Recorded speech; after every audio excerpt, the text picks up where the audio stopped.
Hi, welcome to Behind the Walls, another episode here on Ruckus Radio Live. Make sure you subscribe to Ruckus Radio Live as well as Ruckus Radio on YouTube to catch all of the great shows that we have available, including this one. I'm glad everybody is here looking, and for those who are coming in, I appreciate you too. Today with me, I have Jerry again. Hi, Jerry. Hi. And I have a really good friend that was locked up with me for quite some time as well, and her name is Mia. She was in the chat last night on the circus. If you could please introduce yourself, Mia. Hello, I'm Mia. Thank you for having me, Don. I appreciate it. Thanks for coming. Thanks for coming. Mia, I want to talk about something with Jerry and Mia, because being inmates in a dark world like that, we have to really, become friends with people. You get to know a lot of people, and there's certain things about people that make this time a little easier. We have to find things to, find joy in such a dark place. So, with Mia, she has a singing voice out of this world. And she used to sing to us at night when we would go to sleep. Yes, and it was just amazing, to the point where when she was talking to me on the phone one day, and our friendship, came out to the outside world, she literally made a video for me with her singing, and she sent it to me. And that's just the kind of person and the kind of friend that Mia is, and I'm grateful to have her in my life. And I'm glad that she's on the show. So hopefully she'll stay around, and she'll be a big part of this with us, because, she really cares about those left behind as well. So I look forward to working with her in the future. Absolutely. Jerry always kept smiles on our faces, because she was just a clown and just funny. I mean, of course, she had her days, which we all did, but you just stayed away from her and gave her space. But that was our Cat Williams. She was our Cat Williams. Yes. So, but we had a lot of fun times in there. And, there was a lot of crazy people in there that you could just sit back and watch. And, they were kind of entertaining. When you're around that many people, like, I know you both remember Trick. Oh, my gosh, yes. Well, Trick used to chase Outlaw around in her raincoat and boots and sing Jodeci to her for the longest time. And, that was just entertaining. That was all I could do, girl. Listen, I was in there, like, all I could do was just try to sing, because it was fun. But your singing made you feel joy in your heart, but it did. It really touched so many people. I like to do it. That's why I like to do it, because it made other people happy. It wasn't that it just made me happy. It would make us forget where we were. It would make us forget when everybody that we were locked up. Blow me a song. Yeah. All in confinement, girl, locked up in a little box. Everybody like, Mia, play me a song. They started beating. It kind of got me crunk. So, like, yeah, we used to beat on those lockers like they were drums. Yes. Oh, absolutely, man. There's so many people that's so much talent. Oh my God. It's so much wasted talent, isn't it? Because they can't use it when they get out. They won't let us, And the crazy thing about it is, like, they really, like, tattoo artists, people who can draw, people who can sing, rap, poetry. Write. The poetry that comes out of there is amazing. The artists that are in there is just phenomenal. Yes. Yes, I used to write poetry a lot in there. I don't know if you guys remember, but I am actually going to be publishing my first volume of my poems that I wrote in there, because I have over 600 I wrote in there that I just kept. So I'm going to be publishing my poetry. So there is some talent that we can bring home and put to good use.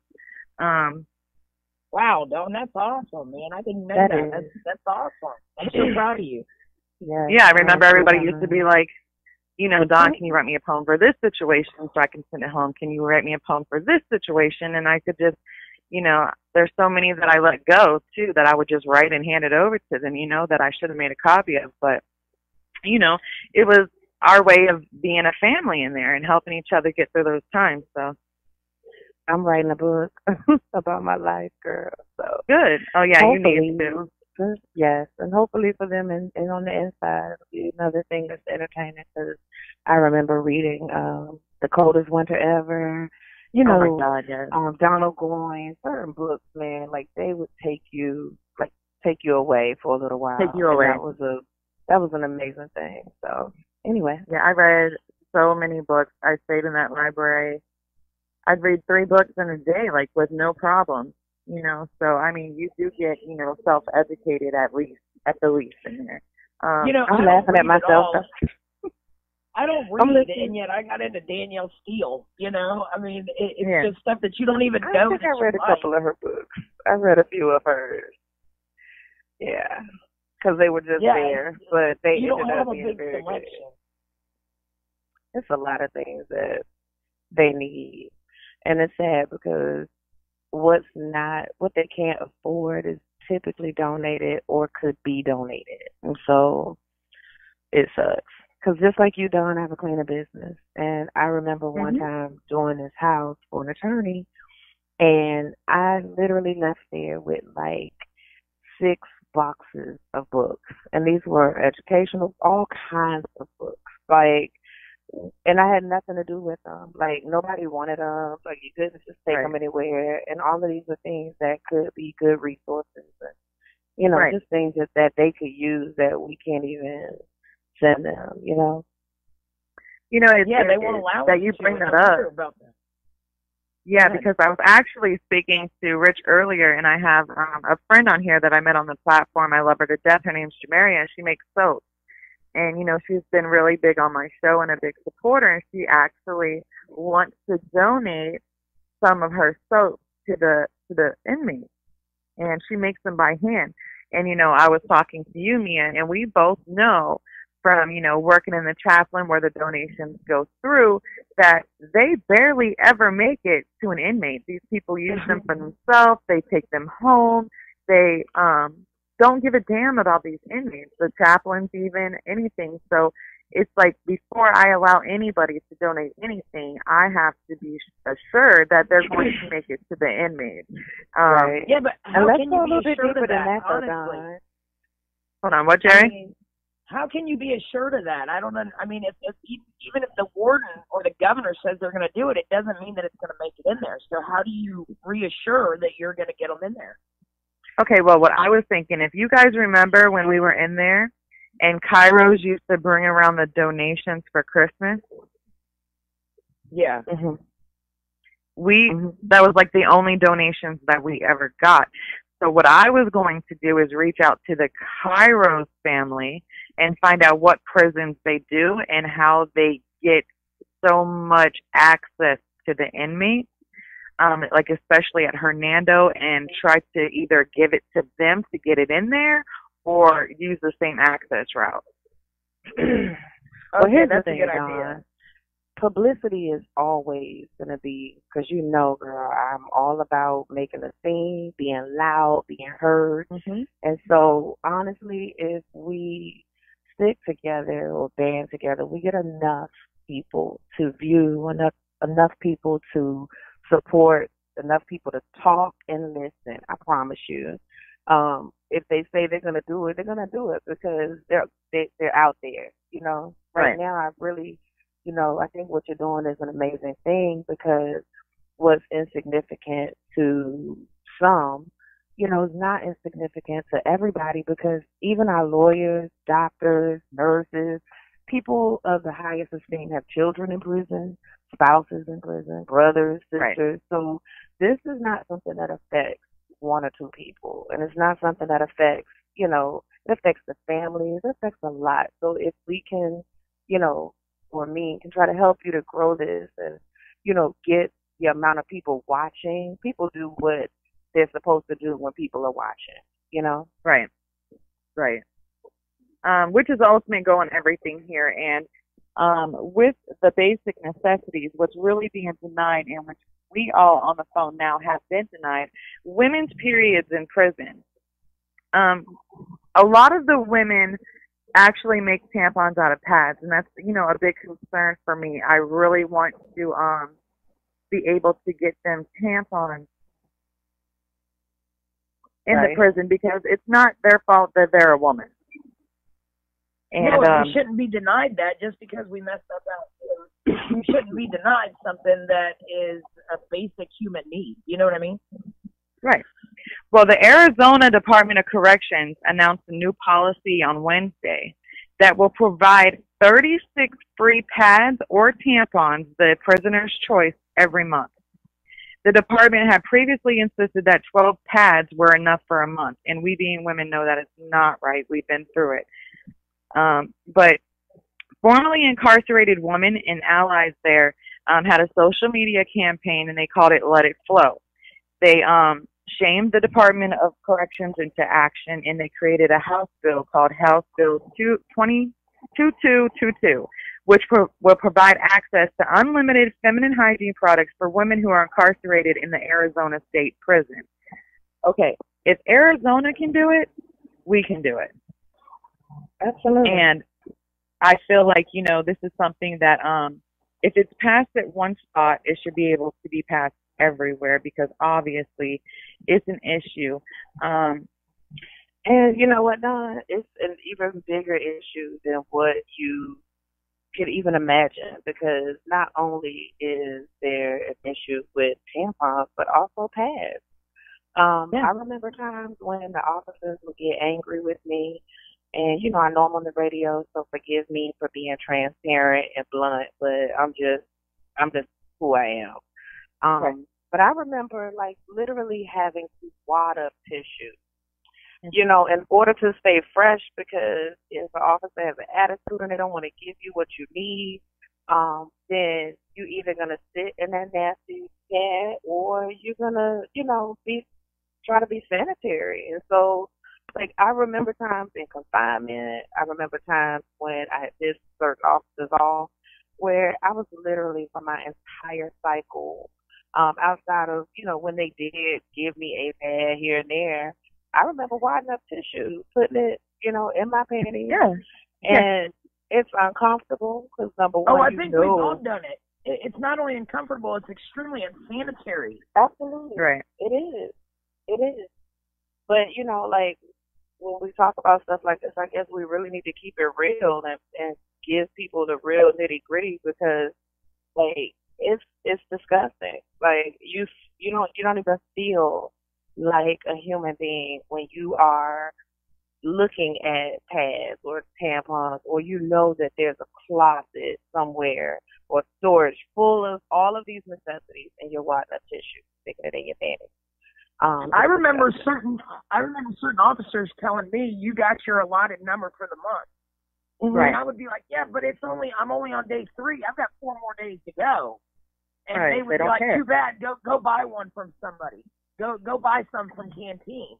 And that's not right because I shouldn't have to buy those like that. I shouldn't. What if somebody doesn't drop? So you're telling me they only get 6 tampons? Yes. Right. But then it's right. like you had to try to find that friend that, you know, have already went through the cycle of life and they no longer have a period, to have them go up there and get their allotted amount to give it to you, and it just becomes, you know, well, I need a soup and chip for this, or I need. I'm sorry, but why Right. do I have to play games to change my pad? I'm serious with my tail. Why should I have to Exactly. play those I mean, games? you have women that sit in their own fluids. You know, they risk infection. They risk the fact that they might be humiliated by bleeding through their garments, even though, you know, majority of them will understand the circumstances. But it's such an evident lack of access to adequate sanitary supplies for them that it's an issue, and it needs to be addressed. And that is what I am going to do. Next month, we're having a big meeting on it in, I believe, Tampa, Florida. And a lot of advocates are coming through, and we're going to make a big, you know, display of this needs to change, and figure it out on how we out here can help those in there be able to deal with that. I mean, this is mainly for the women. Right. I mean, I have a lot of stuff for the, you know, the whole prison as well, but it's not their fault that they're a woman. Is it their fault that they're in prison? Yeah, probably a lot of them, are doing their time. But that's not the point. The point is they're a woman and they have a period and they should be able to have adequate supplies for that time while they're incarcerated. And they don't. Right. It's even in county jails. I mean, it even goes so far as the county jails do the same thing. I've been in numerous county jails in my life, and all of them being in Florida. I can't speak for any other state. Like, I live in Tennessee now, and thank the good Lord above, I haven't, gone to jail up here. But down in Florida, even in the county jails, in numerous counties, they don't give you enough. They don't care. They could care less. And even if you tell them, look, I just bled through my clothes and it's on my uniform, they say, go sit in your cell. Go wash it. Right. Yeah, right. Go wash it by hand and sit in your cell. Yeah, that's what they tell you. Or they just look at you like you're gross and say, ooh, and close the damn door.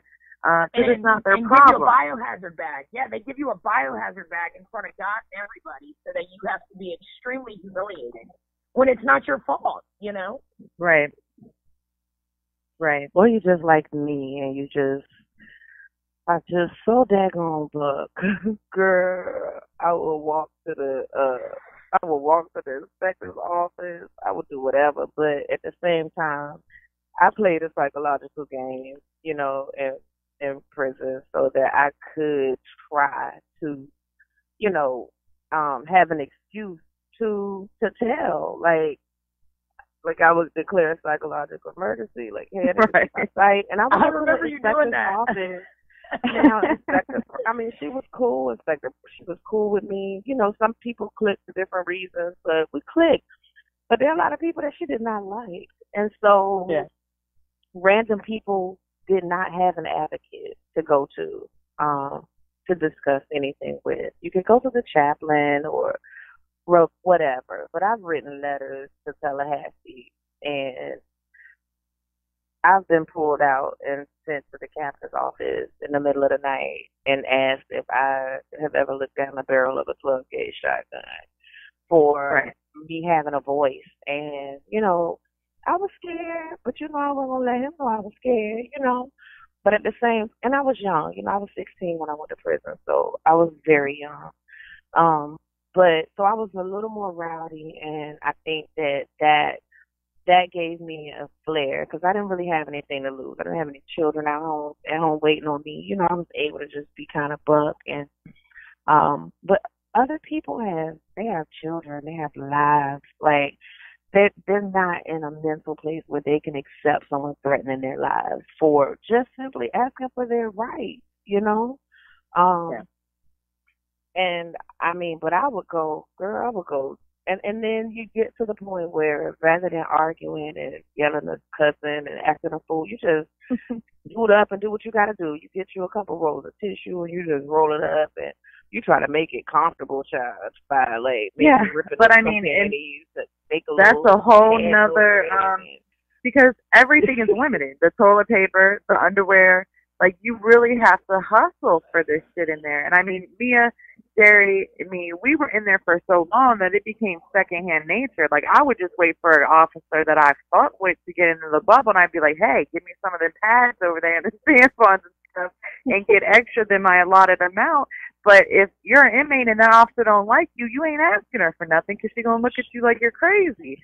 So there is, status in prison, and if you don't have that status, you're pretty fucked.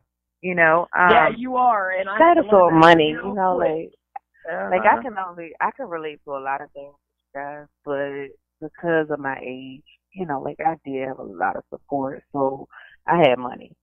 But I didn't have a lot of stuff because I always gave all my stuff away because I felt so horrible for the people without money. And it was tragic, and that's where you really learn loyalty and love, to give somebody your last tampon, and you I might be needing that soon, but it's those are the conditions in there, and that's sad. It is. Because there are people okay, I coupon and I can get it. But there are people that are willing to donate items that people need. Exactly. To make it. And so it's not just all on the prison system, you know. No. But that's what But we have make to make sure that, you know, if we get the donations that they need, and you know, we can help get a house bill like Arizona did, you know, in place, that it actually goes where it needs to be, because there's so much corruption in there. Talk about corruption. I was a Title I because I was 16. There were certain things that was mandatory for me. So I was mandatory school. I was supposed to be in school my entire prison sentence. So I was supposed to be able to get my GED. Once I got that, I could take any vocational, but I was supposed, man, they would get mad at me, girl, and I would wake up the next morning getting ready for school, and I would be going to the kitchen, like, what? Or the laundry room, because they got pissed off and stuck me in, you know, laundry. Like, but I'm mandatory school. Like, what gives you the right to break the damn law? You know, like, if I can't break it, why can't you? Right. I'm sorry, but Florida statute is a law. I remember Officer at Hernando. You remember how the laundry room was like that little hut? And I remember an officer tried to push me in there and told me to get in the dryer. Oh my gosh. Yes, like they wanted me to get in the dryer, like they was gonna spin my ass around. And Sergeant, it was Sergeant, before they were a lieutenant, it was Sergeant Bellinger. He was walking toward the cafeteria, and I was like, hey, Sergeant Bellinger, I needed to talk to you real quick. And he's like, okay, come on. And I was like, yeah, fucker. And I like ran past him. But, yeah, he was going to put my ass in the dryer. You know, I'm censoring my mouth tonight because I'm trying to be very good for your show. So It's fine. I am censored, and I am being professional, okay? So, baby, let me tell you something. I ain't play that. Like, a lot of people, like, went for a lot of stuff because, again, so many people have too much to lose to take the chances that I took. Like, being 16 and not giving a damn, like, was my best advantage. But, like, it's women in here with kids. Matter of fact, women in here with grandchildren and remember Miss Inez that taught me how to play Scrabble? She was old as dirt. She had a J. She had been in prison like 1,000,000 times. But at the end of the day, like, what is there? How does a woman that's like 70 have a J? Like, go to prison that many times? Because we're not rehabilitating. There's nothing right. Absolutely. That's my point. Yeah, and there were so many old ladies in there with, like, the end of the alphabet, because for those that don't know, every time you go to prison, you start with a 0. The next time you come back, you're an A, and then you're a B, and then you're a C. So we're talking about people with, like, O and J. Had a J. K. Can you count that for me? Because I'm, like, slow right now. So, for instance, it's up there. It'd be like, what's a J? Yeah, the J would be, like, 11 times that you've been in prison. She was like 80. She could barely walk, sit and talk. She just liked to beat your ass and Scrabble. Yeah, and they would have walkers in there. They would have wheelchairs in there. And I'm thinking, what did these people do to get in here? I mean, how terrible is that to be in here? They're lucky though, because some of them, like, look, some of them already did through menopause, so they don't have to worry about. Right. Yeah. And then, you know, there's people that, like I was telling somebody this week, there's people that want to be in prison. And then there's people that date people that have life in there, and they have a release date, and they don't want to leave. They want to come out and figure out how they can get a life sentence so that they can go back and be with the person that they love the most. And it's, you know, stuff that we can't understand, but we've seen it happen, you know. You know, so I'm right now, when Shannon, my wife, was arrested way back before I went to prison, I went on charge just to be in there with her. Yes, you did. Mm-hmm. Yeah. I went there and caught a charge just to be with her on Valentine's Day. Even that's a risk, because, like, what if you get put in another institution? Right. And it's like, how do you guarantee that you're going to be where they are with all the different women prisons in Florida? Yeah, granted that there's, you know, initial ones that have orientation, so you're going to go there, but you might be there for 2 weeks and they get shit the gas in. and be training a damn dog, you know, for a blind lady in the free world. So you don't know where you're going to be. You could go to Levy and be out in the forest pulling trees down. And I don't understand how this prison has been open and they go out every day and pull trees, how there's any trees left to pull. But I remember they sent me to Levy. Or you could be like me and just be bad and ridiculous and just be in a mental ward for like most of your prison sentence. You know, like, hey, I'm gonna kill myself just so that you can like get some peace. No, I'm serious, like just so you can get some peace. Like sometimes you just wake up Wednesday and you're like, I'm still fucking here and I hate that bitch and I hate that girl and that officer I just can't take it no more, and you're like, I declare a psychological emergency, like I just don't know what I'm capable of doing. Look, I would wake up and be like, oh, I'm about to go to school, and then I get this request from the DR squad and they want me to take a wheelbarrow and walk it like 2 miles in the open in the middle of the summer and get boulders. Load this wheelbarrow up with boulders and take it another 2 miles and dump it back and forth. No, I'm gonna kill myself. I want to die today. Like today. And you have some people like me to just work a system. Girl, I was in that little shawl with no. Listen, I didn't have sheets. I just had this little heavy, little thick 2-inch blanket, you know, because they thought I was going to kill myself. But, like, the conditions were so horrible that was the only win that I had. Right. That was the only win I had. And I worked that shit for a psychological emergency got me really far. You know, rest in peace, Kasha, because, you know, I would like for you to make that a topic one day about Kasha. She hung herself in H-Dorm. Yeah. While I was in confinement on the other side, screaming at the officers. And it was me and the entire wing saying, hey, she's about to kill herself. Damn, she got a sheet. She's about to kill her. She's about to jump.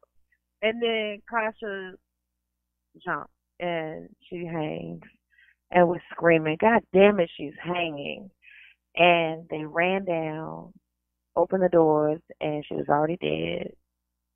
Yeah. Sergeant Clark tried to resuscitate her, and it tore him up so bad. Like, he went on leave for like maybe like a year, because it was horrible. And those officers, when you say, I'm declaring a psych emergency, they're supposed to come and get you right away.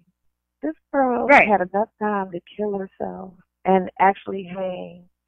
And do you know nobody lost their job? We wrote to Tallahassee.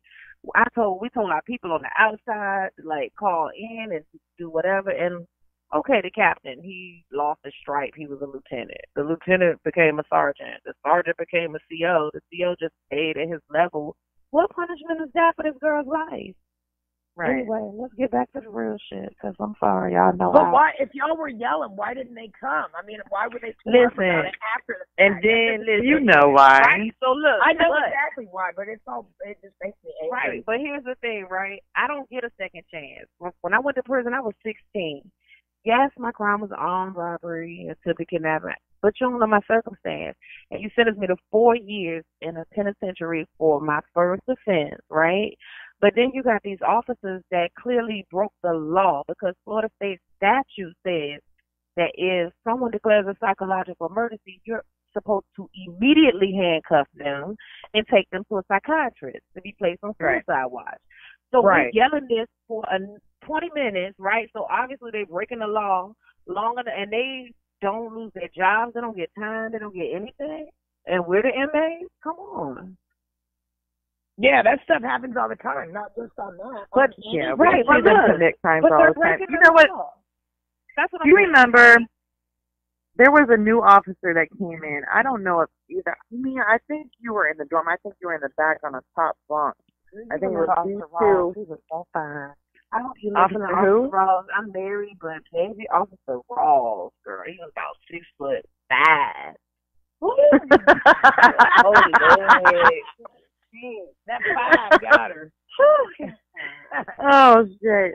No, this was a white one with a like brownish hair and a mustache. He came in. It was New Year's, and he was drunk. it wasn't even his shift. At Like, he Lord wasn't supposed to be there at Hernando. It was these two. He came in and he stood on the locker in the front. Say the name. Big Nephew donated. Let's go, Big Don. Woo. Thank you, Big Nephew. But he came in on New Year's and he was drunk, and he ended up losing his job because he done put on his correctional officer uniform on New Year's, and he came in to the dorm and he stood on the lockers and he woke up everybody screaming, "It's a new year, let's fucking party!" And he was fucking drunk, and he woke everybody up, and they escorted him off, and we never fucking seen that man again. But he like wanted to leave the free world and come into the prison to party with us. So, I mean, what are we gonna do? Eat soup and chips? Ill Wills donated. Good show, Dawn. Can you play that again, Richard? Went by slow. Went by faster. Medical insurance, so you could, like, you know.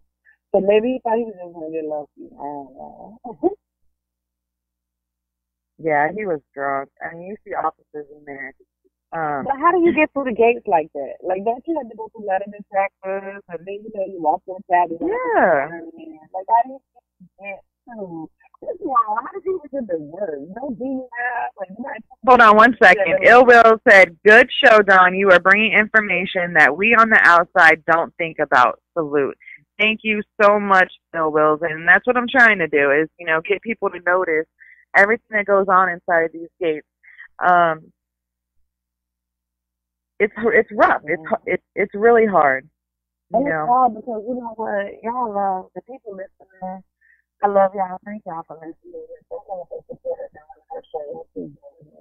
But like the people that don't have a clue, you guys have wives that are in prison that you love, and that you that are telling you that things are okay because that's how they're recorded, and they don't want to. I'm losing her, Dawn. Yeah, Mia, speaking to the, I thought it was just me. Yeah, you're going in and out. Y'all missing me? You got I can hear you. Okay. I'm just saying, like, it's people in prison, women that are calling home and saying that things are okay because they're too afraid to speak it over the phone because their calls are recorded, and they're too afraid to write it in the mail because they read our mail. Yes. And so, like, you know, even down to the older women, they're people's moms, grandmothers, aunts, and, you know, like, in prison. And, like, they're too afraid to say anything because everything they do is screamed. So I'm just thankful that you guys are listening so that we can enlighten you on. Yes. And it's really great that you listen, but I also need everybody to share. Share. Because when you share it and then he shares it and then she shares it, you might send it to somebody that shares it, and then the voices and the stories are being heard all over. Right. So most importantly, we appreciate you being here, listening, supporting, but please share if you can. It is like so important that it's shared. And so I wanted to get into another topic as well. And it's pretty much what most of us already know, but if you want to find an example of modern-day slavery, look no further than U.S. prisons. So, influenced by enormous corporate lobbying, the United States Congress enacted the Prison Industry Enhancement Certification Program in 1979, which permitted U.S. companies to use prison labor. Okay, so we have all these companies that are legally using prison labor. So the inmates are going in there and they're working for these corporations. Now, the Federal Bureau of Prisons now runs a program called Federal Prison Industries, which is called UNICOR, that pays inmates under $1 an hour, which I never got paid anything when we were in there. Did you guys? I never did. Yeah, I got to eat some gravel. I got to eat some dirt. But no, I don't think I ever received any compensation. No. They're saying that they pay us under $1 out. We don't get paid. I mean, there was a few The only people that got paid but they got were the women that worked in the factory. Those, and they got like, oh my God, like 40 cents an hour or 19 cents an hour. Like, it was retarded. Well, this is the catcher. The program generated $500 million in sales in 2016, with very little of that cash being passed down to prison workers. Statewide, where much of the U.S. addiction to mass incarceration lies, was no different. California prison labor produced $232 million in sales last year. Can I say something? Can I be New York for a second? I would only ask you to be real. We had a damn pass, right? We had tampons, but we worked for free. Okay, I'm done. She's going out again. I can't hear. Yeah, you're going out again, Mia. You have to keep your mouth. I'm sorry, yeah. I'm just. You gotta keep your mouth by the mic, honey. It was. Is it there now? Yeah. Yeah, that's there. good. Whatever you're doing now, keep doing it. Okay. Yeah. All I said was, we don't have cash, right? We don't have tampons. We don't have any of these things, but we're working for free. Right. Fuck you, man. Like, that's retarded. We're working for free, but we can't get a fucking tampon. Like, damn, you don't have to pay me. Like, I'll go out here and do this, but damn, can I get a tampon? You know, can I get, you know, and then, you know, all our clothes, all the inmates' clothes, you put them in a little mesh bag, and your blues have your name on them, and they all go to be washed together. I don't want what she got. So who gets paid? The institution? The corporations and in the program, the people that put the program together where, you know, you join our program and you can use, you know, inmates to make your Starbucks cups and your Victoria's Secret panties and so many products at Whole Foods and Walmart and gas stations. And there's call centers. They have call centers in certain prisons where if you call somebody or you get a phone call one day and they're like, yes, you know, your magazine subscription is, you know, we would like to, you might be talking to an inmate. Oh. But there's so many people out here in the world that can't find a job. I wonder why. Wow. Yeah, because if you have a, I wouldn't pay somebody if I could get it for free, you know. Right. If somebody came to offer to take my trash for me, but then they were like, okay, well, we can do it, and it's only $2 instead of $22, then I'm going to pay the damn $2.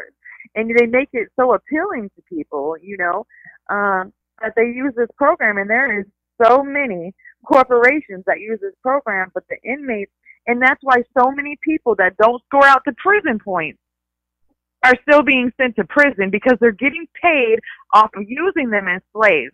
Now, majority of the people getting sentenced, they wanted to make the whole drug on war. After slavery ended, they're like, okay, fine, we will just attack these people on drugs and put them in the system. But then they put the drugs in the low communities of the people that they want to attack to put them into the prison, majority being African American and Hispanic. So there's still slavery, and they're still using people as slaves in the U.S. prison system all over the United States. They just changed the name, and they use the 13th Amendment to get away with it. Yeah. And they monitor the actions of inmates, the goings and comings of their males, so they're too afraid to call home and discuss what they're really going through. Exactly. You know, because they want to go home to their kids, and all it takes, like, we're going to do that. And the officer wrote me a CC because I had too many pictures. Like, what the fuck is that? Pictures? Too many pictures, well, right. Pictures. But you did that, and what that did was that increased my damn rate. So, like, my custody changed. Like, I didn't get game time for that month, so that added another, 8 days or whatever to my sentence. Like, for too many pictures, though, bro. You know, like, yeah. But then if you're in there for 3 more days or 4 more days or whatever game time you lose, they're still making money off of you for them 3 or 4 days. There's so many innocent people in prison. But, you know, even us being in there, if we asked somebody what they did and they told us they were innocent, we would laugh in their face. But they have so many innocent people inside that they have enough to make a whole sitcom about it. Yeah, absolutely. That's sad. That's a shame. It is. It's a shame. Absolutely. So here's some more facts for you.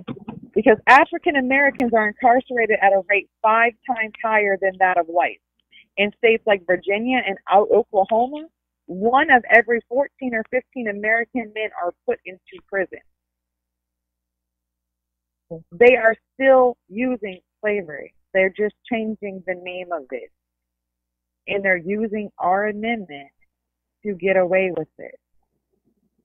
They lock people up at alarming rates. They put them to work, and corporations gain off of it. This story is an old-age American tradition. Throughout history, our nation has successfully pulled back corporate greed, but private corporations have always found new ways to reap enormous wealth from cheap labor, and they're using the inmates to do that. Mm-hmm. At least allow the inmates to have adequate, hygiene and just have what they need. Like the fact that they're suffering on top of that, eating sometimes spoiled food, green liver, like they're not adequately, right. They don't have adequate nutrition. Like we don't eat fresh vegetables in prison, Like you might eat an apple once a week or orange, right? But they're not eating real greens and real vegetables to be healthy enough to, maintain these $1 million corporations. I mean, we eating what food that you just add water to? It's horrible. Right. But you see, that makes it more profitable for them, because with little capital investment required and no need to care for the health care of the prisoners, the system exploitation becomes highly profitable for business and statesmen. Yeah. And it's cheaper than slavery. Somebody making money. Yeah, because somebody making money. Yes, they're all making money. Starbucks is making money. This program is making Alex, Incorp, all these people are making money. And that's why you see people that do not score prison points still being sent to prison. Nobody is monitoring these courts to make sure that they're doing their job the legal way. But then, it's so insane, because they will send people on their first charge. Like I know a lady that's doing 5 years in prison for stealing education because she used a different address so her kids could get a better education. That's absurd to me. Why is this not a big deal to nobody? Why is it not on the news? Why are they not talking about Casey Anthony?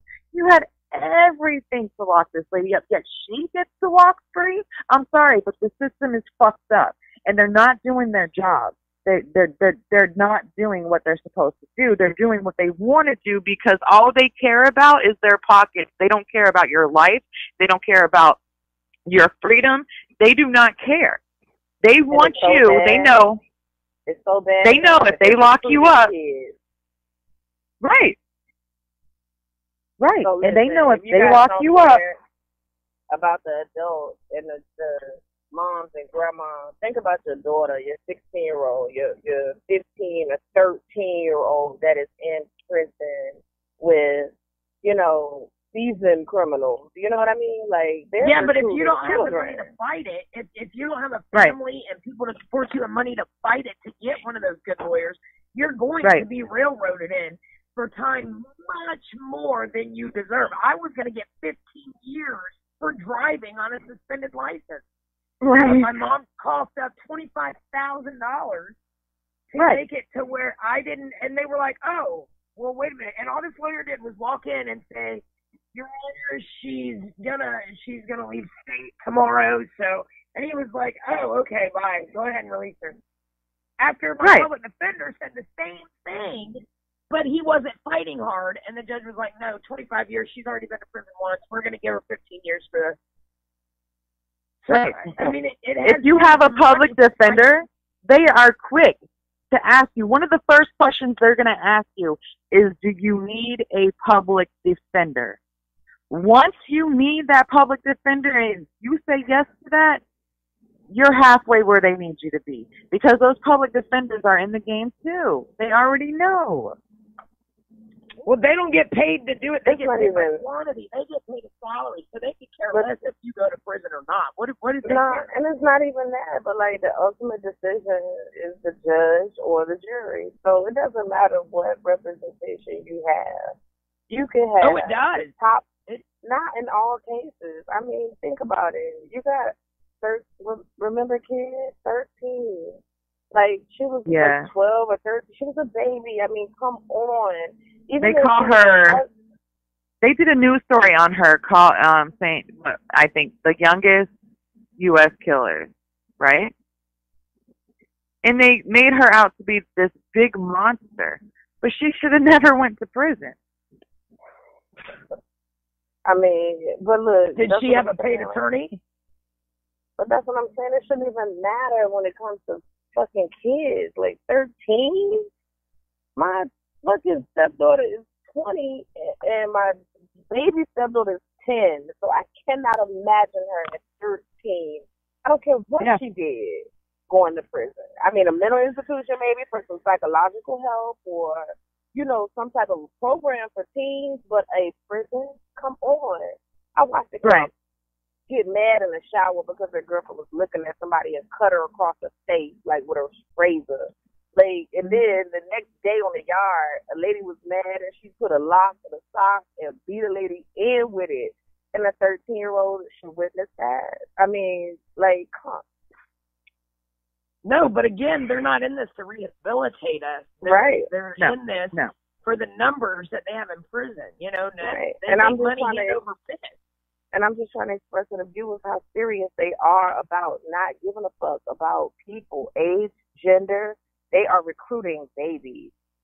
And they're giving our babies these fucking video games like Grand Theft Auto. Yeah, it's okay to snatch a bitch out of a car and steal it, right?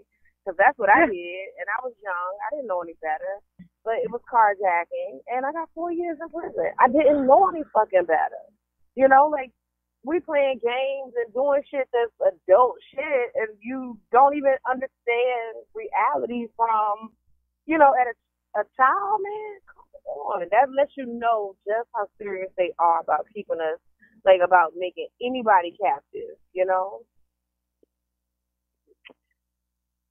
You know, it's such a game to them that I was at, remember when we were at Hernando and they had the private county jail across the street? What was that called? CCA. Oh, CCA. CCA. Right. I was there for a year. That was Lowell. I'm sorry. I don't know. I'd have been in some big level. And I was 16, so I went to Broward, Lowell. If you look on Correctional Corporation of America, they're called CCA. There's actually a picture of a guard up here that has that on his shirt. CCA is trying to take the prisons and make them private, use them for, you know, more gain for corporations and stuff like that. And I was actually in there at Gaston when they switched from a state prison to a private prison. And it's insane. When I tell you they bring in their own officers, it's like the switch, and it's just they're trained to be so mean and you know, treat you so poorly. And it's ridiculous, you know? Right. It is. It's awful. I mean, like, I know at Gaston, right? Don't they have air conditioning? For air conditioning to be a fucking luxury. Yes, they did. Oh, we didn't even have that. In Florida. Y'all remember the big fans in the front, right? The big black fans. Right. People would fight to get those front rows beds. Yes. Because you got the fan right there, man. Listen, that's why my ass was on that medication. I took my shit at 5:30. I think I might have been asleep by 7 o'clock unless some shit was going on and I had to, you know, not take it. But I'm just saying, like, it was the condition. It was either too fucking cold or it was too fucking hot. Oh, man, I remember garbage bags on our bed and trying to cover up just to keep the heat in the winter. Do y'all remember doing that? We would put garbage bags around us and then put our blankets around us to hold in our body heat. See, now that's what ain't nobody tell me that. Y'all ain't tell me that. Yeah. I was just freezing. This the dirt. They put the youthful offenders, they put all the kids together, right? They group us all together. So nobody learns shit. A kid can't learn shit from a kid, right? You can't. Right. But then you got these adults that understand the game and they understand how to make it a little bit better than we do. We can't even talk to them. We get in trouble for even speaking to them. And those are our mentors. Those are the ones that are like, man, I've been here 4 times. I want you to come back. Let me take you under my wing. We can't even communicate with them. So, like, I didn't know anything about garbage bags, so I was just cold as a motherfucker. Like, yeah, I was just told. They sitting over here in garbage bags and shit. They don't tell nobody nothing. See, I knew people on the adult side, man. I went and talked to them, and I was like, man, I'm so cold, I haven't even been sleeping. And they were like, take a garbage bag, rip it down the middle to make it long so that it's not doubled up as a bag, and then you tuck it in and put your blankets on top, and it'll hold in your body heat. The plastic will hold in your body heat. And I was like, oh shit, this is good. You mean to tell me for 4 winters my ass was cold as a motherfucker. Yes. And I was cold with you. But wait, and your ass was under a garbage bag, and you did not like share that shit with us. Like, bitch, get you a garbage bag, like, you know, bitch. I would have cleaned the bag. But they won't just hand out. They won't just hand out the garbage bag though. I had to work in the store. We are slick individuals. I would have cleaned the bathroom one night so I could just get a garbage bag. Bitch. I would have tore pieces of garbage bags out of the damn kitchen, whatever. If that kept me warm, that's just how fucked up it is. You'd be cold. I remember I was so excited. You know, you knew it was about to get cold when they call your ass down to laundry to get those thermals. And, you know, they never give you anything that fits. No. You know how hard it is to get something that fits? I remember when I got off the bus, they gave me these pants, and I don't know what they was thinking. But, I mean, Jerry, you could have gotten these pants with me. Like, I literally had to take my belt and, like, flap a different leg around of the pants and just walk around with these empty hammer bloomers for, like, a week before I could get a pair of pants that fit me. And then the boots was too motherfucking small, hurting my toes. And they want me to wear – it was horrible. Horrible. Those brogues. The underwear, forget about it. You could take the underwear and lift them over your head. Oh, and here go the bullshit, though, even for people, and this is so fucked up, right? Because, okay, those boots hurt like nobody knows, right? And so many people have tennis shoes. But so many people have tennis shoes. They have family that send them money so they can get tennis shoes. And then there's so many people that donate old shoes. Like, why we gotta wear them boots? Why our feet gotta hurt in them raggedy-ass boots? Right. Those boots were terrible. You hope that you become friends with somebody that has a sweater and a pair of shoes and a radio that's going home soon and they leave it to you. You know, that's what I did with mine. I was always buying people sweaters and shoes and socks. Remember socks? We'd have to buy extra pairs of socks for the winter and for those boots because you have to patch your feet. I can't even lie, y'all. I was 16. I was so young. I didn't buy nobody shit. I was so cold, y'all. I would just have all my clothes on my bed on top of me, my jacket over my head. I would put a towel over my face, anything to try to, like, get warm. Like, I didn't know what to do. So I remember my hair being cold in there. I remember, like, it was so cold in there that when your hair is cold, you know there's a problem going on, you know. So let me ask you a question. You know, we would take our jackets and cover up our heads with them. You're right. So, like, I know that Caucasian women, you guys wash your hair very frequently, right? Right. Yeah. How does that work for you guys in prison? Because I'm African American, if you guys don't already know. But, like, so we could go for a couple of weeks and then we straight. But I know y'all can't do that. And, you know, like, Diane used to tease me about that all the time. You know how close me and Diane were. And she used to tease me about that all the time. She's like, look, you know, it's cold and you got to wash your hair at least 3 times this week because you white, you know, and then you're going to be freezing, you're going to catch pneumonia, and you're going to die. She used to tell me all the time. We stopped washing our hair that much. Do you know that? I stopped washing my hair that much. I would wash it maybe twice a week. Yeah, that's not Caucasian. Y'all like to wash y'all shit. Y'all like to right. But see, this is what I did, Mia. This is what I did because you remember I worked in public work. So when I got off work, for me it wasn't really a problem because when I got to take my shower, the sun was still out and my shit was dry. Exactly, because I got to bathe when nobody else could. Do you remember our tags? Do you all remember putting our tags on the shower curtain so that we had a shower? Yeah. I don't even want to talk they knew you were next because public works was guaranteed hot water. I had hot water. semi-lukewarm and cold because Dawn took all the hot water because she got off work. Yeah, she did. Yeah, I did. You're right. And I'm singing that shit forever. Damn them the hot water season bitches, man. Here they come. Hurry up and get in the shower. And Don, your next segment, your next show needs to be about food and canteen. Like we need to talk about some shit. So yeah, there's so much. You know, privilege. Like, why is going to the store and buy yourself food a privilege? Y'all used to be so mad. I was a yellowhead girl all the time because of dumb shit. But why does that dictate whether or not I can spend my money that my family send me to eat? Like, I don't eat that shit, so why do I have to eat this shit because I can't go to the store? I would go and get stuff for the Yellow Hats and keep it in my locker and give it to them in the morning. I had to send my money. I had to have my people send my money to adults on the compound. So, like, I had, family in there, like, that I call family, that I had to send my money to in order to get the things that I need. Yeah, because once you're, that's and for those listening, and when you're a YO, there's hat colors, which gives you status as a youthful offender.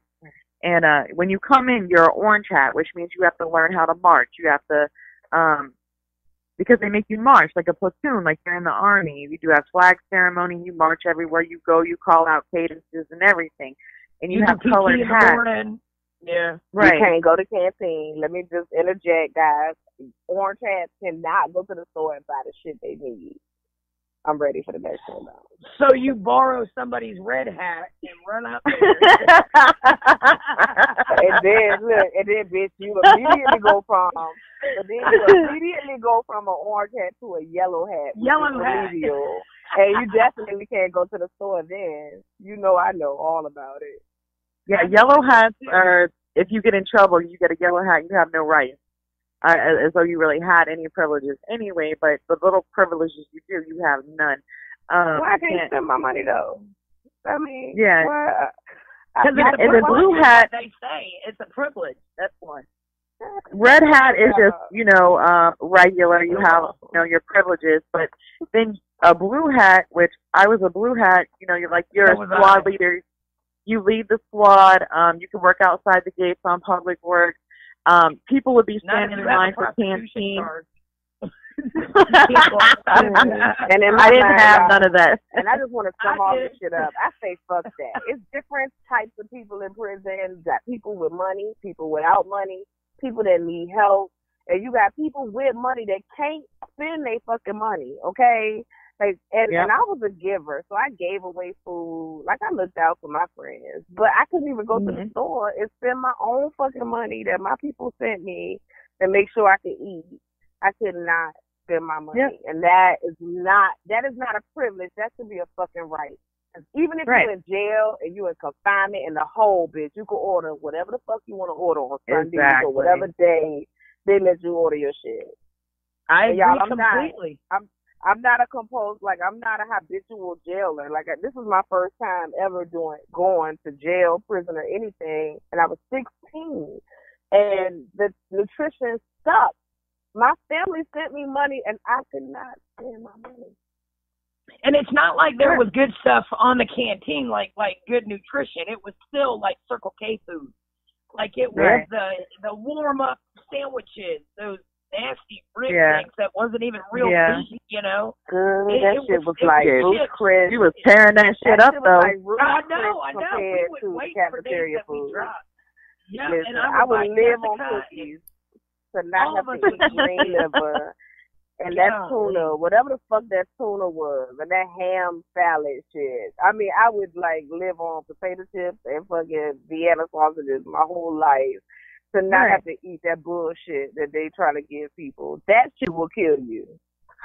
The only good food in there was one day a week for breakfast, and that was it. The rest of it was disgusting. How do you know what I was talking about? Because that's the only time I went to the cafeteria. Don, you remember Shorty Big Bra? She was like, yes. That was Shorty B. Okay, wait. We're having coffee cake. We're having coffee cake. The first thing I'll do, put my oatmeal on you. Yeah, we'd make up songs about everything. Everything. You The have cadences, everything, you know? you gotta laugh to keep on crying because that shit was a struggle. It was a shit show, man. It was terrible. But I'm just saying, what people it make was, mistakes. You made it what it is, though, man. Yeah, they did. And I'm gonna be honest, it is some really fucked up people in this world that do some fucked up shit that deserve to be in prison, but they do not. Oh, yeah, no doubt. They do not deserve to be treated inhumanely. I'm sorry. No doubt. You have Like that lady that killed all the kids. Yeah. Remember they used to push her down remember they used The to hill? push her out of her wheelchair and push her down the hill. Wasn't her name Manny or something like that? Yeah, she was I a don't know. gardener. I have to look it up. But that's Yeah, my it was thing. Manny. How does bitch kill all these kids and she gets to be a fucking gardener and ride around in her wheelchair and just fucking like plant She flowers had and kids' shit? toys in her And backpack. bitch, y'all, I from gotta BP. fucking take 20-pound boulders and a wheelbarrow in the sun to go for nothing. Girl. Like, I tell you, they used to work our ass. I mean, we're out there in public works with a weed eater cutting ditches that are like girl, listen, I 8 just stories can't put high, this down. 5 I miles can't put the long. rest in the city, But girl. Don, They be having they all made the us think. Don, they made us think that was like you graduated, like that was a privilege to be able to go out Right. the gate and cut Right. ditches with a weed eater. But you know what? I have to say that I loved going out there because working that hard and just getting away for a little while, to me, was worth it. I mean, yeah, I worked a lot harder than everybody else, but my days went by a lot faster. Yes, they did. Yes, Yeah, they did. you're 'Cause right. you got See, I up never early got in a the chance. morning. Dawn was up whole day in the morning, like the country people. Early. And she Gone. was in Out. at a reasonable hour, bathed in hot water. Okay. Yeah. All y'all hot water. While the rest of us bitch had All to our get hot water. in my cool water. We had to get in like immediately after dawn.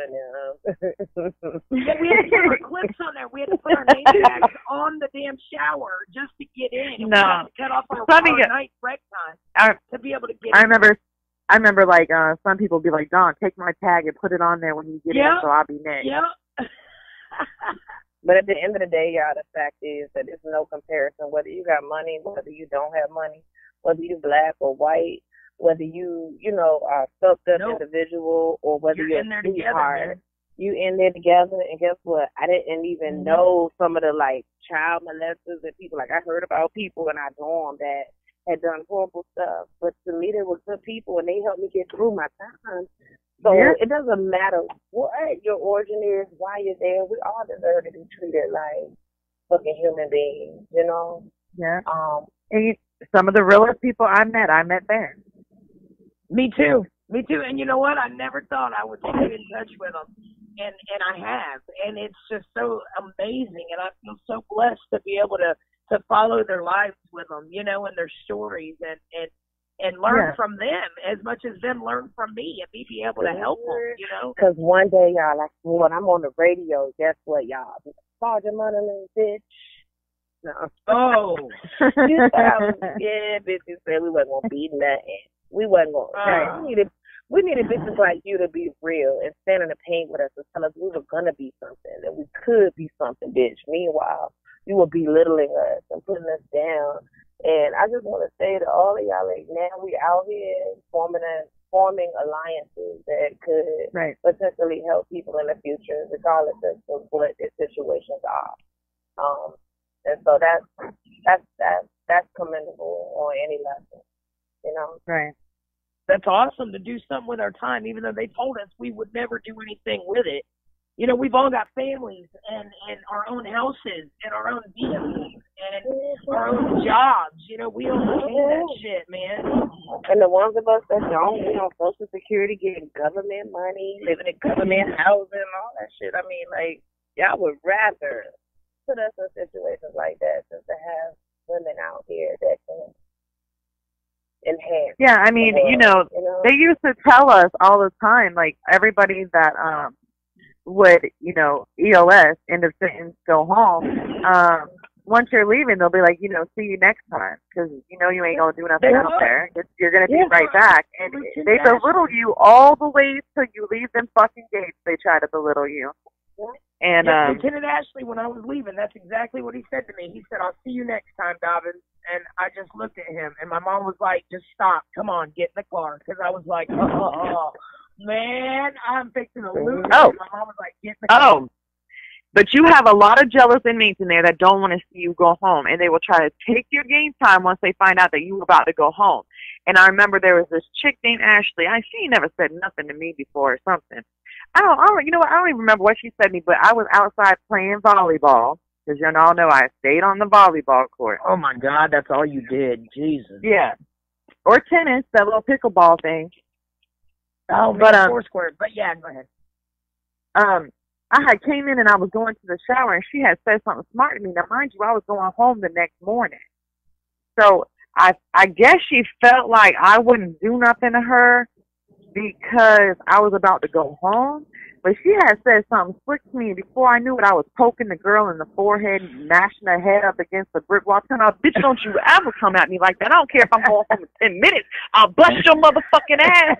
And then all these other inmates started coming up and grabbing me, and they're like, "She's not worth it, John. You going home.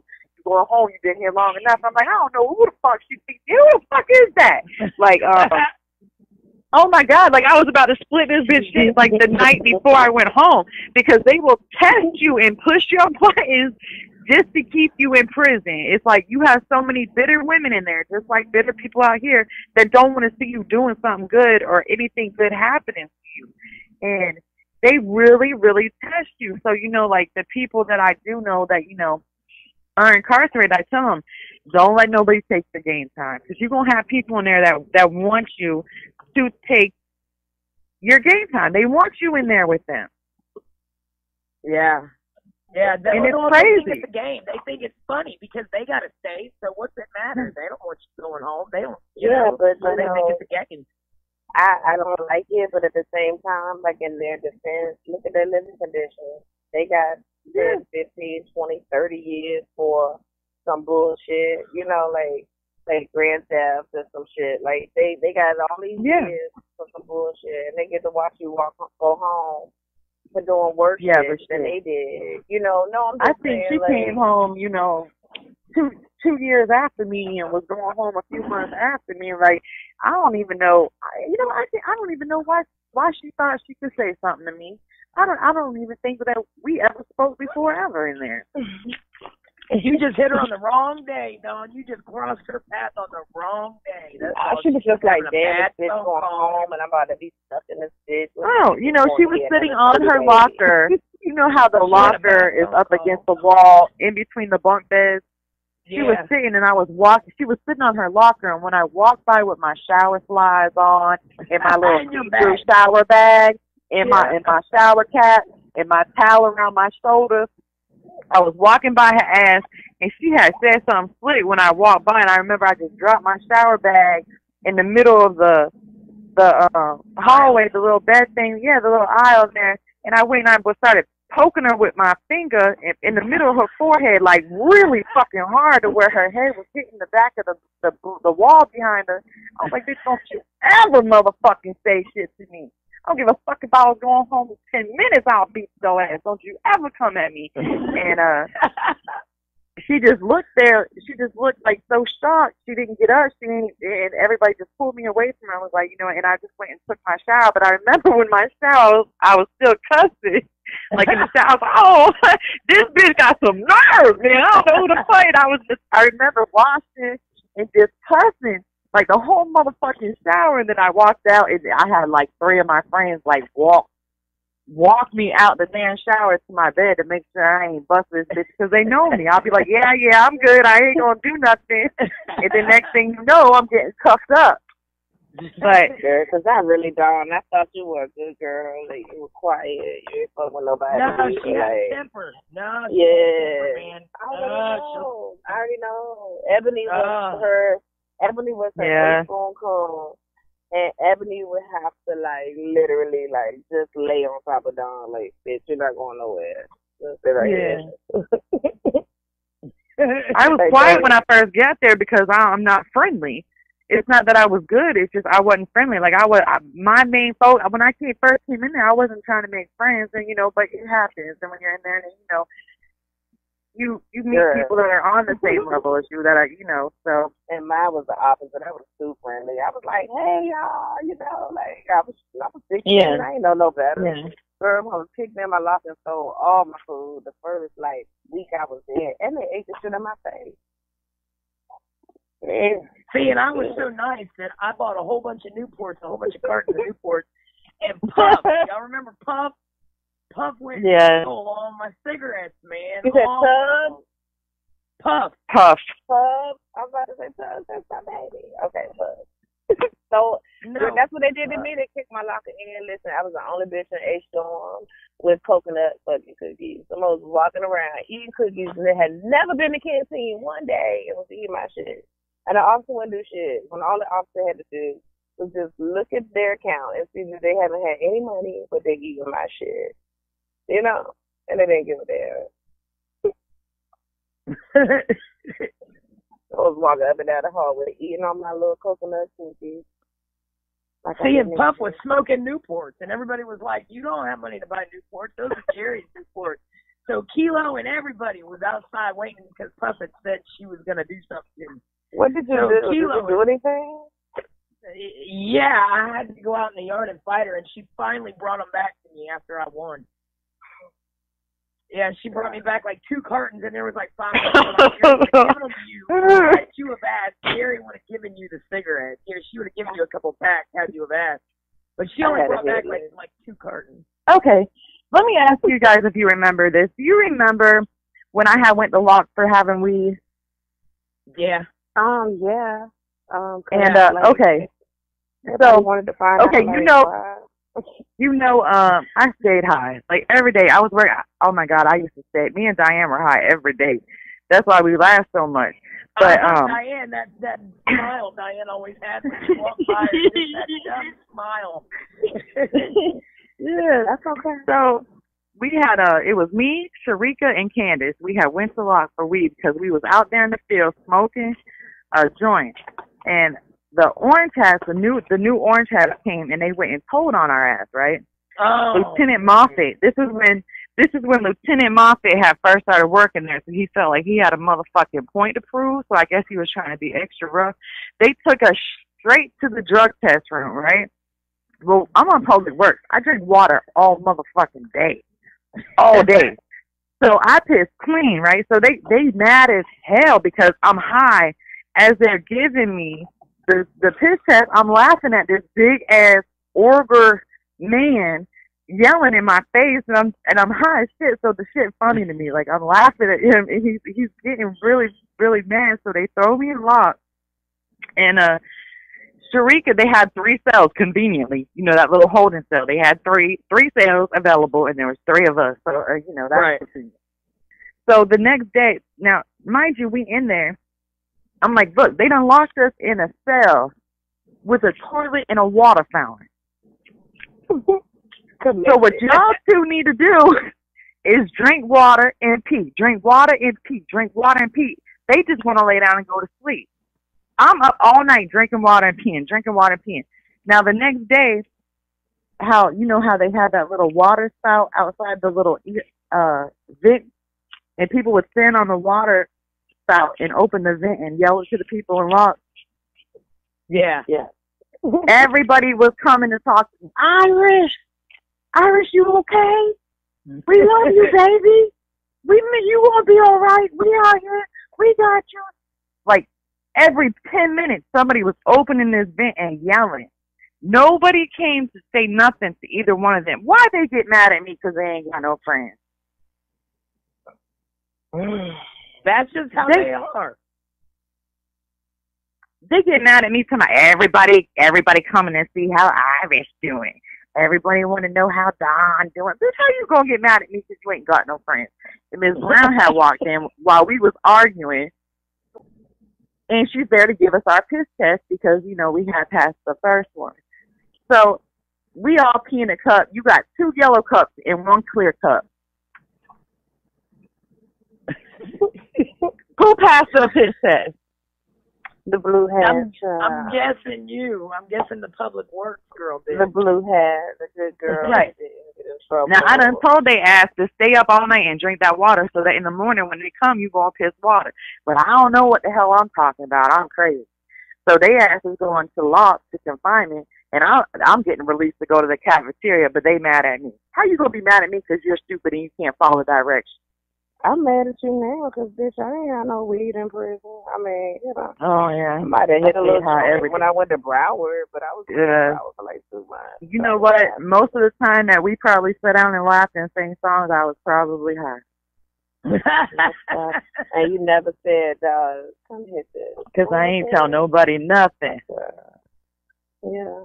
It was them people you were smoking with. Yeah. That's what I figured out. Exactly. What the hell they all happy about? But that's because they already know, because they was at work with me when I brought it in. So I got to smoke with them to keep them.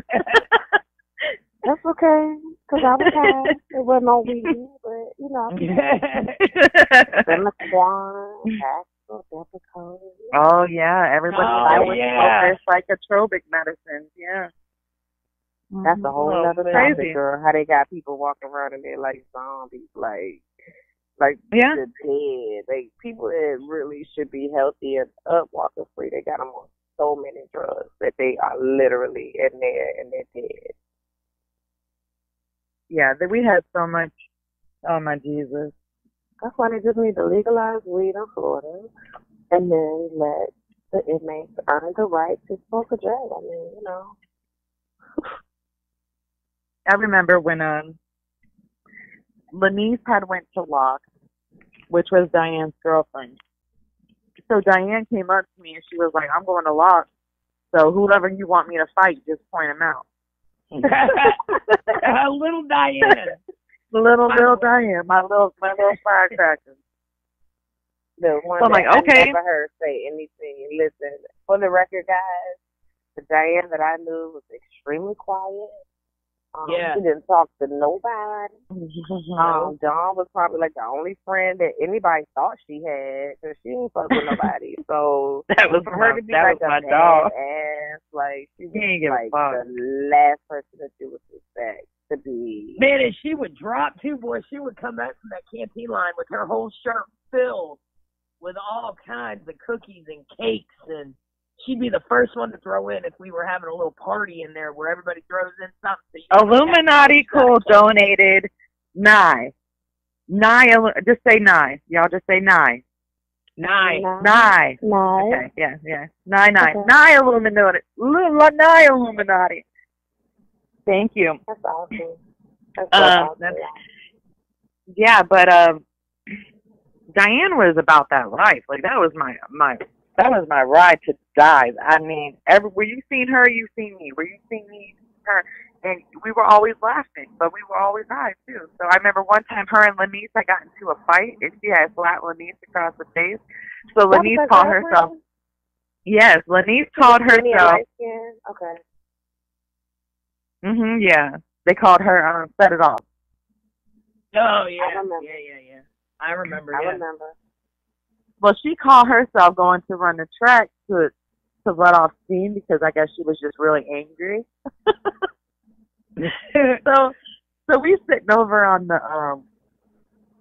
the Charlie dorm steps over on the corner where you could see the track, and when she went running, she like put herself down in like a track star position, like her fingers were on the ground and her leg was behind her, and like someone was about to shoot a gun and she was going to take off.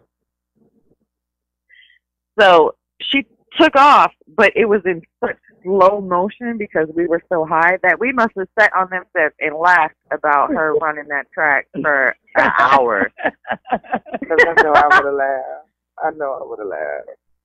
Like the way she was positioned, it looked like she was really about to like take off like a greyhound dog, and she just was barely moving. It was just the funniest shit to me. Like it made my whole day.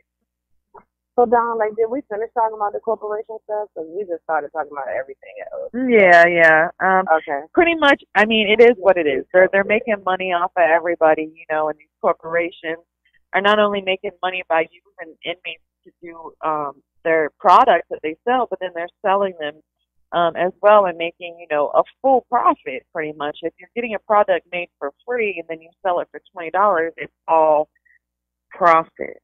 All profit.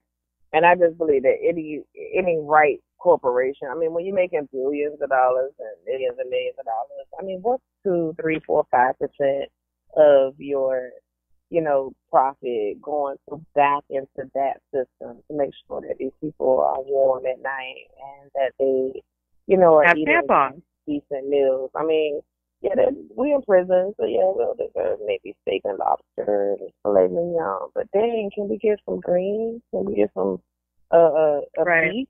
Like, I remember, girl, having visitations was everything because I was gonna get some chicken tenders. I was gonna get something that was just so good. Like, it was horrible. I would go to confinement to go to CCA to eat the fried chicken. Like, I was calculated like that. I get in trouble right around the time when it was time for fried chicken, just so I could go to the jail, CCA, to eat fried chicken. Yeah, crazy. We all had our little shit that we used to do to get by, and our, But I just slept with the counselors. Yeah, Jerry slept with the counselor. Weren't you having sex with the warden at one point? At one point. Wow. That is just crazy. I remember that. Oh my Jesus. I mean, you gotta get stuff somehow, right? Right? I mean, more power to you. I remember that because I remember I had got in trouble about something. So where did y'all do it? And they were going to send me to the warden, and I was like, I'm good because I'm just going to take Jerry with me. Jerry, please tell. Where did y'all do it at? In her office? Oh, in the warden's office. Blue Label Multimedia donated. Salute, Blue Label. Thank you so much. That is amazing. Like, in her office. So, like, she called, like, because I watched Oz when I got out of prison, right? I think I might have been a couch potato for weeks because all I did was just, like, get something to eat and watch Oz. And that's the type of shit that you hear on, like, that you see on Oz. So I'm just intrigued, Jerry. Like, you just, like, winked at her and she just took you to her office and just, well, it didn't start like that. I mean, it just kind of worked its way up to it. Right. You just flirt with them here and there. And you got to go in and talk to him a lot because I was friends with Ballinger on the outside. Okay. Not really friends, but we were work buddies. Like, right. I don't. Wow. Yeah. I knew about that the whole time too. Yeah. And he walked around there like he was so prideful of his job, and he was such a serious man. And I was like, I know your side story. You ain't fooling nobody, but I ain't gonna say nothing. Yeah, and he would keep tabs on Shannon for me because he knew, right? Like I couldn't get a hold of her because she had a warrant out for her arrest. So he would call me into the warden's office, and they would tell me how Shannon was doing and where she was at, and everything that was going on. Awesome. And then it got to where the warden would just call me in there, and then Ms. Bateman would call me in there, and it just one thing led to another. So did you fuck them at the same time or just like separate? No. Okay. No. I mean, because they sound like Perry. And then Miss Perry, you remember Miss Perry? You weren't in the drug dorm with us, were you, man? No, but I'm so pissed off. You fucking wardens and shit. I was so attracted. Yeah, she was. Yeah. I couldn't get no dick for nothing. I don't know if it's because I was crazy and I was just off the chain, but like I was trying, girl, in the window with my little shirt lifted up, and he would look and kiss at me. But bitch, he would never take me to that damn room, but he would call Woodbury, little young. Remember that little 15-year-old he was fucking with? 15 years old. She had just had a baby. Her name was Woodbury. And Officer Smith would come and get her at night and take her to go fuck her. And it was off the chain. What a pervert, man. See, that really, that shit pisses me off. Did she want to be with him or no? She was 15. He's a grown-ass man. What consent is there? There's no consent there. But because she's an inmate, she has no rights. So, I mean, it's perverted. It's sick. Now, that's terrible. That's statutory rape, man. You don't have any rights to it. That's terrible. See, I was Well, I started. when I went in. I've grown since then, guys. I'm 35, but back then I was like 17, and so I was incredibly jealous. I was like, "It's this girl, 15. I'm 17. Like, what's up?" Oh my And we God. come and get her ass every night and take her to the property room, and she would have this little stink walk, like, "Yeah, bitch, I'm about to go get with this officer," and he never got in trouble. Oh my God. I want y'all to know I hooked up with him when I got out. And when I say it was trash, I was like, man, I just wasted a tally mark on this man. Yeah. He came and got me out. What officer was it? Man. Nuh-uh. What? Baby, Officer Wayne Smith, honey. The old lady. God. No, Mia. What? I called him up, girl. Because he gave me his number, you know. Called him up. He came and got me, girl, with some dirty ass K-Swiss. I was just like, what is this? I mean, uniform. All you see is the uniform, but this is how you look in the streets for real, bro. Girl, when I tell you, and he got a tongue ring, girl. This is not a pork chop. This is not a pork chop or a tough steak. This is tender. Please don't tear up the merchandise, sir. He was awful. Yeah. Really? What? Oh what? My God. Girl, did you just hear me say I wasted a tally mark? Like, my first experience home from the big house, I was expecting magic. Baby, I got asked. That is just crazy. Like, I just can't. No. Anticipated for so many years, wrapping my lips around this sensual, sexy man, and then, girl, he pulled his pants out, and I'm like, what is that? I just, oh my goodness. Yes, honey. He came and got me. Okay, took me back to Ocala. Okay. And I don't know if he was married. I don't know what his deal was. I think he had a girlfriend or something because he played a lot of games. But at the same time, like, he was calling me, bugging. I'm like, bro, I'm done with you. Let's forget this even ever happened, please. Did you ever see him again? Girl, no. Oh, girl. Y'all is wild. You know when you Okay, so it's 9:30, so we're gonna go ahead and start to wrap it up. So Jerry, they should know you by now. But if you want to introduce yourself and tell them where to find you, I thank you for coming on tonight. You're welcome. I am Jerry Dobbins, and on Facebook it's Jerry Dobbins or whatever Facebook. Yeah, and then wildjoker99@gmail.com. All right, awesome. Mia? Oh, I'm Mia Hall, Hall man. And I'm on Facebook, like me, all that good stuff, because I'm just the real, you know? And I appreciate you, Don. I appreciate you coming. I'm going to talk to you probably tomorrow. Yeah, I just appreciate you guys for listening to whoever's out there. YouTube land. Right, I second awesome. that. Share it. I second that. And Don, I appreciate you having me. Call me later. Oh, yeah, definitely. Y'all will hear from me soon. Okay. Thank you both for coming. Love y'all. Love you too. Y'all have a good night. Thank you, everybody, for listening. And I hope I ain't talk too much, because y'all know I talk too much, and Don, you know I talk too much with you. I already knew that before you called in. You good. We'll have you back. I love you. I'll talk to you tomorrow. All right. Bye. Bye. Okay, so this has been another episode of Behind the Wall with me and my friend Jerry and my friend Mia. Some serious points, of course, and of course we have our laughing and our good time as well. So I hope that you guys enjoyed this show, and more importantly, when it does come up, please like and share so that it can go further. I don't care if you share it on Twitter, Instagram, Facebook, on some page that I've never heard of in my life. But these voices and these stories, they do need attention, and we're making noise out here. I mean, people have tried to shut down my Facebook group.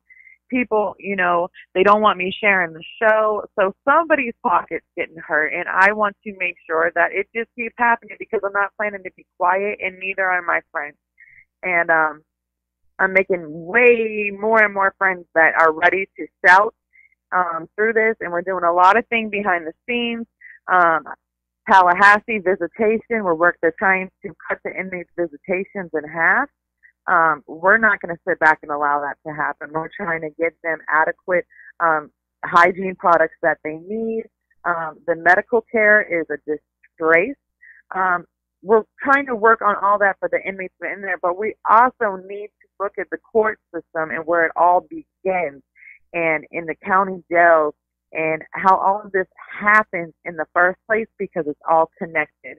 So next week we're going to plan to start at the beginning with the court system and the county jails, and we're going to go to the beginning and, see if we can make a difference there too. So please comment if you will, but most importantly, share. Rich, I thank you so much for the platform. Everybody have a blessed night. Amen. Good night.